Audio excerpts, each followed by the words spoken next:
DJ Moral Stories. మోసక్పూర్ అనే పేరుతో ఒక గ్రామం ఉండింది. శివన్ అనే పేరుతో పేద శిల్పి ఉండేవారు. తన కొడుకు గజానన్ భార్య సాతితో కలిసి జీవించారు. శివుడి కుటుంబం ఎన్నో ఏళ్లుగా శిల్పాలు చేసే పనే చేస్తున్నారు. ఇప్పుడు కూడా చూశారంటే వాడు ఆ బిజినెస్ చేస్తున్నాడు. వాళ్ళ కుటుంబం వినాయకుడిని చాలా భక్తిగా మొక్కేవారు. అందువల్ల వాళ్ళ బిడ్డ పేరు కూడా వినాయకుడికి ఇంకొక పేరే పెట్టారు. సాధ్వి, నేటికి నేను వచ్చేటప్పుడు నీకు ఒక కొత్త చీర, మళ్ళీ గజానన్ కోసం ఒక కొత్త స్కూల్ బ్యాగ్ తీసుకొస్తాను. పాపం వాడు ఎంత కష్టపడి బట్ట బ్యాగ్ లో బుక్స్ ని పెట్టి స్కూలుకి తీసుకెళ్తున్నాడు.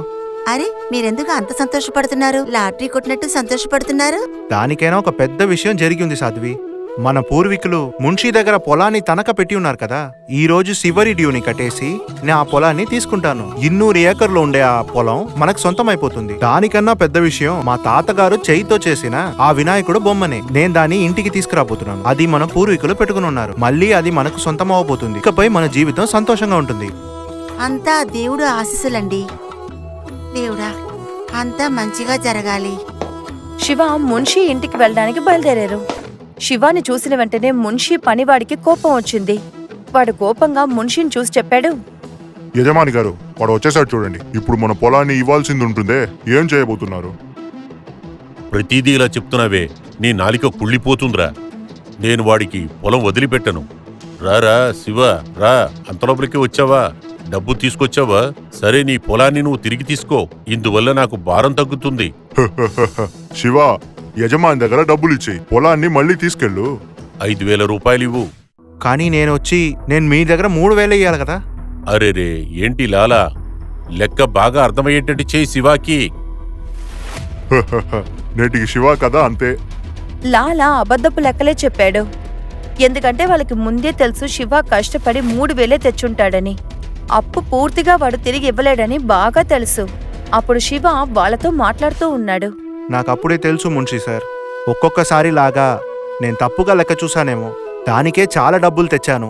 ఇందాండి 5,000 తీసుకోండి. ఇప్పుడు ఆ వినాయకుడు బొమ్మని నా దగ్గర ఇచ్చేయండి. పొలం పత్రాన్ని కూడా నా దగ్గర ఇవ్వండి. మున్షీ శివాతో వినాయకుడు సెలనిచ్చేసి చెప్పారు, నీ పత్రం పేపర్లు నేనే ఇంటికి తీసుకొచ్చిస్తాను. నేను వెళ్లేదారిలో నేను మీ ఇంటికి తీసుకొచ్చిస్తా. శివ వినాయకుడి సెలని జాగ్రత్తగా తీసుకుని ఇంటికి వెళ్తూ ఉన్నాడు. వాడి వెనకాలే మున్షి కూడా తన బండ్లోనే వచ్చారు.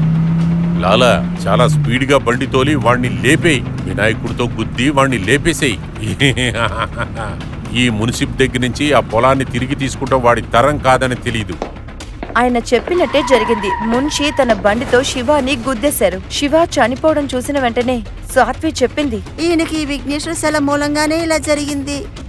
ఈ శల అపశకనమైనది, విసిరి పడేయండి. ఉండండి, ఇప్పుడే దీన్ని తీసుకెళ్లి బయట పడేస్తాను. ఈ శిల నా మాంగళ్యాన్ని తీసేసుకుంది. సాత్వికి అమ్మాయిలందరూ కలిసి ఓదార్పు చెప్పారు. కాని గజానన్ ఆ శిలని తన నాన్న చివరి గుర్తు అనుకుని తీసుకొచ్చి తన గదిలో ఉంచుకున్నాడు. గజానన్ కుటుంబం చాలా పేదరికంలో ఉండింది. అది కూడా శివ చనిపోయిన తర్వాత నిజంగా వాళ్ళ జీవితం చాలా కష్టపడిపోయింది. గణేశ, చూడు, నా జుట్టు మొత్తం రాలిపోయింది. నాన్న ఎప్పుడూ చెప్తుంటారు, ఏం జరిగినా సరే స్కూల్కి వెళ్ళడం మాత్రం మిస్ అవ్వకూడదు అని. నేను చదివి గొప్పవాణ్ణి కావాలి కదా. కానీ ఈ పరిస్థితుల్లో నన్ను చూసి ఆట పట్టిస్తారు. అసలే నన్ను అందరూ వెటకారం చేస్తున్నారు. నేను లావుగా పొట్టతో ఉన్నాను కదా, నువ్వు కూడా లావుగా ఉన్నావు కదా. అప్పుడు సడన్ గా ఆ శిల నుంచి వినాయకుడు బాల రూపంలో బయటకొచ్చాడు. నేను గుండుగా లేను గజానన్. అమ్మాయి నాకు చాలా ఆశగా ఇస్తున్నారు. అందువల్ల నేను చాలా ఎక్కువగా తింటున్నా. నువ్వు నన్ను లావుగా ఉన్నావని చెప్పిన వల్ల నాకు చాలా బాధగా ఉంది. నేనేవి లావు కాదు. అరే, నువ్వెక్కడి నుంచి హఠాత్తుగా వచ్చా? ఈ శలలోనే జీవిస్తున్నావా? అయితే నువ్వు తాతయ్య కూడా మిత్రుడివా? నీ మొహం చూడటానికి చాలా అందంగా ఉంది. ఏనుగులా ఉన్నావు. సరే, ఇంక నుంచి ఎప్పుడు నేను నీతో మాట్లాడను. అరే లేదు గణేశ, ఒక విషయం తెలుసా? నీలాగా నేను నవ్వాలనుకున్నాను. చూడు, ఇప్పుడు నువ్వు వచ్చావు కదా, సంతోషం కూడా వస్తుంది. ఇక నువ్వు నా బెస్ట్ ఫ్రెండ్. వినాయకుడు గజానన్తో కలిసి వాడి ఫ్రెండ్ గా మారిపోయారు. వాడితో పడుకుని కూడా నిద్రపోయారు. మరుసటి రోజు గజానన్ స్కూల్ కోసం రెడీ అవుతూ ఉన్నాడు. సాత్వి మనసు విరిగిపోయి కూర్చుంది. అప్పుడు గజానన్ ఏం చెప్పాడంటే, అమ్మ ఈ రోజు టిఫిన్ కూడా చేయలేదు, మరి ఇప్పుడు ఏం చేద్దాం? నేనున్నాను కదా, నీ టిఫిన్ సిద్ధంగా ఉంది. నేను ఎప్పుడూ నీ బ్యాగ్ లో పెట్టాను. అవును, ఇదేంటి నువ్వు ఇలా చిరిగిపోయిన యూనిఫామ్ వేసుకున్నావు? ఆగు, నేను ఇప్పుడే దీన్ని సరి చేస్తాను. వినాయకుడు గజానన్ ని 4 సార్లు తిరిగొచ్చారు. గజానన్ యూనిఫామ్ కొత్తగా మారిపోయింది.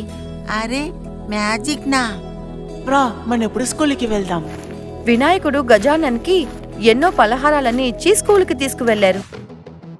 ఈ బిచ్చగాడి దగ్గర కొత్త డ్రెస్ ఎలా వచ్చింది? ముందు నువ్వు చినిగిన బట్టలు వేసుకునే స్కూల్కి వస్తావు కదా, నేటి కొత్త డ్రెస్ లో వచ్చావు, కానీ తల్లో ఉన్న జుట్టు మాయంగా వెళ్ళింది. అవునవును, ఆ రోజు వెంటికలు ఉన్నాయి, ఇప్పుడు గుండుగా ఉన్నాడు. ఏంటి వీళ్ళు ఇలా మాట్లాడుతున్నారు? వీళ్ళని అలాగే కొట్టాలనిపిస్తోంది. చింటూ పింటూ ఇద్దరు సహోదరులు ఆకాశంలో ఎగిరేరు. అది చూసిన పిల్లలందరూ నవ్వడం మొదలు పెట్టారు. దింపు, నన్ను కింద దింపు. అయ్యో నాకు భయంగా ఉంది, కిందకి దించండి. అరే గణేశ, నువ్వు ఎంత పని చేసావు. ఏం పర్వాలేదు, ఇప్పుడు వాళ్ళని కిందకి దింపు. గజానన్ తప్ప వినాయకుడిని ఇంకెవ్వరూ చూడలేరు. అందులోంచి గజానన్ కి స్కూల్లో మర్యాద 0 నుంచి హీరోలా మారిపోయింది. గజానన్, నువ్వు ఫస్ట్ బెంచ్లో కూర్చుంటానికి నీకేం అర్హత ఉంది? అక్కడ మున్సిప్ సార్ పొడిగే కూర్చుంటాడు. కానీ సార్, తను యాబ్సెంట్. ఏయ్, చెయ్యి చూపి. నువ్వు నాకు పాఠాలు నేర్పుతావా? ఈ మధ్య నువ్వు ఎక్కువ మాట్లాడుతున్నావు. వినాయకుడు టీచర్ని చూశాడు. ఎన్నిసార్లు గజానన్ ని కర్రతో కొట్టారో అదేలాగా ఆయన కూడా దెబ్బ తగిలాయి. గజానన్ కి కొంచెం కూడా నచ్చలేదు. అరే దేవుడా, ఒకవేళ శివ ఆత్మ వీడిని కాపాడటానికి వచ్చిందా ఏంటి? పిల్లలారా, ఇవాళ మీకు లీవు. వినాయకుడు గజానన్ నవ్వుతూ మాట్లాడుకుని ఇంటికొచ్చేశారు. అలాగే 4-5 రోజులు సాగాయి. అప్పుడే సాత్వి కొంచెం కొంచెంగా పాతలాగా మారింది. అప్పుడు గజానన్ కొత్త యూనిఫామ్, బ్యాగ్, షూస్ అని చూసి ఆశ్చర్యపడింది. నాన్నగారు చనిపోయి ఇంకా 10 రోజులు కాలేదు, అంతలో ఈడు దొంగిలించడం ప్రారంభించాడా? రాని ఈరోజు. గజానన్ ఇంటికి వచ్చిన వెంటనే సాత్వి ఏడుస్తూ తన్ని కొట్టడం స్టార్ట్ చేసింది. వెళ్ళు, నన్ను కూడా అమ్ము. నీకు వచ్చే డబ్బులతో నువ్వు టాయ్స్ తీసుకో. అప్పుడు వినాయకుడు, సాత్వి కూడా కనిపించారు. అమ్మా, గజానని నీకెప్పుడూ కొట్టకండి. ఇవన్నీ నేనే వాడి కోసం ఇచ్చాను.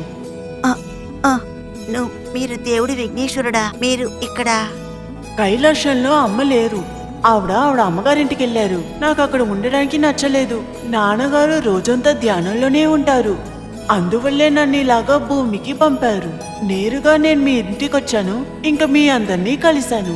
నేనేమి చెడు విషయం కాదు. వినాయకుడిని బాలస్వరూపంలో చూసినప్పుడు సాత్వి ఒక విషయాన్ని మర్చిపోయింది. ఆయన దేవుడనే విషయాన్ని మర్చిపోయింది. అది తన మనసు విరిగిపోయి ఉన్నందుకు ఓదార్పుగా ఉండింది. సాత్వి వినాయకుడిని కౌగులించుకుంది. రండి పిల్లలు, రండి. త్వరగా చేతులు కాళ్ళు కడుక్కొని రెడీ అవ్వండి, అన్నం తీసుకొస్తాను. సాత్వి ఒక ప్లేట్లో అన్నం తీసుకొచ్చి తన 2 పిల్లలకి తన చేతులతో తానే తినిపించింది. ఆ తర్వాత తిని పడుకుంది. మరుసటి రోజు పొద్దున్న, ఒరే దేవుడా, స్కూల్కి లేట్ అవుతోంది, త్వరగా లేవు. గణేశా, లేవు నాన్నా. ఇంకా కాసేపు నిద్రపోతానమ్మా. కుదరదు, ఇక నువ్వు ఆ స్కూల్లో చదువుకో. నేను నీకు కావలసినవన్నీ తీసి పెట్టాను, సరేనా? సాత్వి తన 2 పిల్లల్ని ఎత్తుకుని స్నానానికి తీసుకువెళ్ళింది. తర్వాత వాళ్ళని సిద్ధం చేసి స్కూల్కి పంపిస్తుంది. సాయంకాలం స్కూల్ నుంచి తీసుకువెళ్ళడానికి సాత్వి వెళ్ళింది. వచ్చే దారిలో తన పిల్లలతో మాట్లాడుతూ వచ్చింది. ఒరే దేవుడా, అక్కడ చూడండి, సాధ్వికి పిచ్చి పట్టిందేమో. తనీగా మాట్లాడతా వెళ్తుంది చూడండి. ఇట పక్క ఎవరు లేనా ఎవరో ఉన్నట్టుగానే మాట్లాడుతుంది. ఒక పక్క గజనన్ మాత్రమే ఉన్నాడు కదా. ఒకవేళ ఆవిడ వాళ్ళ ఆయన శివ అనుకుని మాట్లాడుతుందా? సాధ్వి జీవితం నాశనంగా పోయింది. సాత్వి ఇంకా గజానన్ తప్ప ఎవరి కళ్ళకి వినాయకుడు కనిపించడు. రోజులు గడిచే కొద్దీ గ్రామం పూర్తిగా శివ దెయ్యంలా తిరుగుతున్నారని చెప్పుకున్నారు. యజమాన్ గారు, ఒకవేళ పిశాచి వస్తే మీ కథ అంతే. లేదు లేదు, అలా జరగటానికి ఛాన్సే లేదు. ఖచ్చితంగా జరగదు. వినాయకుడు వచ్చిన వెంటనే ఆయన లీలని కూడా ప్రారంభించారు. మున్షి ఇప్పుడు భయపడుతున్నారు. సాత్వి, గజానన్ సంతోషంగా జీవించారు. తర్వాత ఒకరోజు, అమ్మా, ఇంక నుంచి మీరు ఈ తెల్ల చీర కట్టుకోకండి. ఒక్క నిమిషం ఉండండి. ఇలా చెప్పి వినాయకుడు మున్షి ఇంటికి వెళ్లారు. కోపంతో మున్షి ఇల్లుని తన 2 భుజాలతోనూ చాలా చాలా వేగంగా దాన్ని కుదిపేశారు.